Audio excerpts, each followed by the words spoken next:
জাতীয় নির্বাচনকে সামনে রেখে নারায়ণগঞ্জ সিটি কর্পোরেশনের ২১ নং ওয়ার্ডে নির্বাচনী কেন্দ্র কমিটি গঠন উপলক্ষে আলোচনা সভা অনুষ্ঠিত হয়েছে।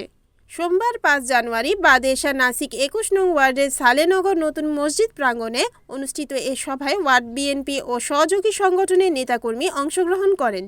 সভার মূল লক্ষ্য ছিল নারায়ণগঞ্জ ৫ আসনে ধানের শীষের মনোনীত প্রার্থী সাবেক এমপি অ্যাডভোকেট আবুল কালামের বিজয় নিশ্চিত করতে তৃণমূল পর্যায়ে শক্তিশালী কার্যকর কেন্দ্র কমিটি গঠন করা।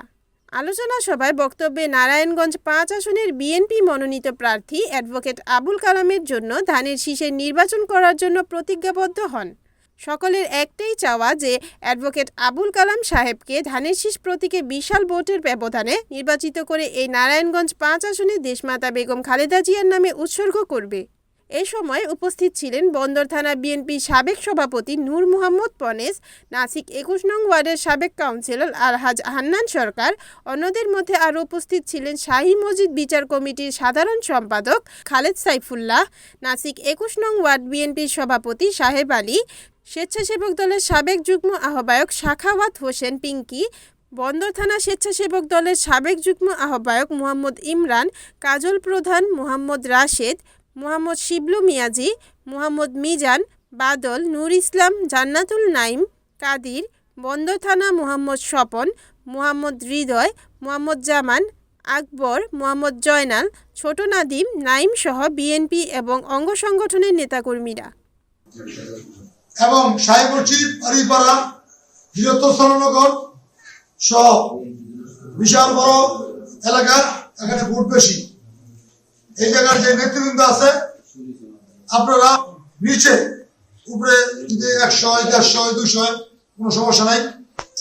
আমরা অ্যাডভোকেট আবুল কালাম সাহেব বাংলাদেশ জাতীয়তাবাদী দল বিএনপির পক্ষ থেকে এবং মনোনয়ন কি করা গেছে ইনশাল্লাহ। আজকে আমাদের নূর মোহাম্মদ পনেস সহ এই নেতৃবৃন্দ সবাই আছে। আমাদের আবুল কালাম সাহেবের সুযোগ্য ছেলে আবুল কাসার আশা, উনি হল এই ক্যান্ডিডেটের প্রধান সমন্বয়ক। উনি আমাদেরকে বলছে এবং প্রত্যেক ওয়ার্ডে বলছে, প্রত্যেক ইউনিয়ন ওয়ার্ডগুলিতে বলছে আমাদের কেন্দ্র কমিটি করতে। আমি যেটা মনে করি নির্বাচনের মূল হলো কেন্দ্র কমিটি।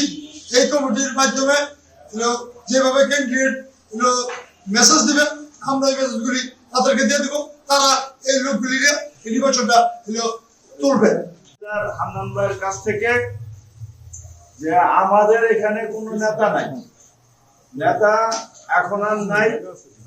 আমাদের ক্যান্ডিডেট হলো অ্যাডভোকেট আলহাজ আবুল কালাম সাহেব। ধানের শীষ প্রতীক নিয়ে সে নির্বাচনে নামছেন এবং কেন্দ্রীয় ভাবে তাকে মনোনীত করছেন। তিনি ধানের শীষের মার্কা নিয়েই নির্বাচনটা করবেন।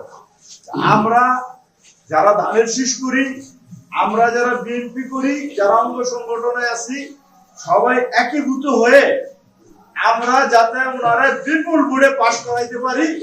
আমাদের টার্গেট হলো ২১ নং ওয়ার্ড। এইখানে ৬টা কেন্দ্র, আমাদের এই সাইডে ৩টা আর আমাদের সোনাকান্দা ৩টা, সাদানগর বৃহত্তম ৩টা। আশা করি যে আপনারা জানেন যে আমাদের এই মহল্লায় অন্তত ২১ নং ওয়ার্ডে বিপুল পরিমাণে বিএনপির সাপোর্টার বেশি, প্রচুর পরিমাণ। যেদিকে আমরা ঘুরি ওদিকেই বিএনপি, যেদিকেই ঘুরি ওদিকেই বিএনপি। এই বিএনপির লোকগুলি আমাদের কাজে লাগাতে হবে ১২ ফেব্রুয়ারি নির্বাচনে। রিপোর্ট মেহেদী হাসান প্রান্ত, NN টিভি, নারায়ণগঞ্জ।